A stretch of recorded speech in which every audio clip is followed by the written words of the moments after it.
നെച്ചിക്കറ്റ് party വരുന്ന സമയത്താണ് നമ്മൾ ഒരു പ്രോപ്പർ ഇൻവെസ്റ്റ്മെന്റിന്റെ രൂപത്തിലേക്ക് അത് പിച്ച് ചെയ്തത്. ബട്ട് അതിൽ മോർ ഇൻട്രസ്റ്റ് എടുത്തത് നമ്മുടെ ഇൻവെസ്റ്റർ തന്നെയായിരുന്നു.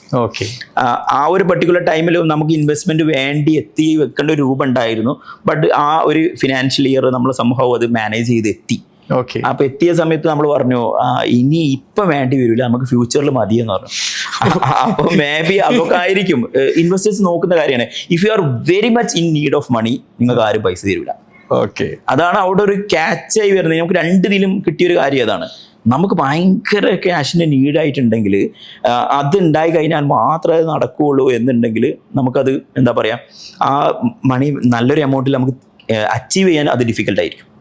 അപ്പോൾ ഒരു ഇൻവെസ്റ്റർ നിങ്ങൾക്ക് തോന്നുന്നുണ്ടെങ്കിൽ നിങ്ങൾക്ക് റെസോണേറ്റ് ചെയ്യാൻ പറ്റുന്ന ഒരു പേഴ്സൺ ആയിരിക്കണം ഐഡിയാസ്. പിന്നെ അതൊരു ഫണ്ടിന് വേണ്ടി may be differently kind of ideas ഉണ്ട്. ഫണ്ടിന് വേണ്ടി തന്നെ ആസറ്റ്സ് പ്രസൻറ്റ് ചെയ്യുന്ന ഓർഗനൈസേഷനൊക്കെ ഉണ്ട്.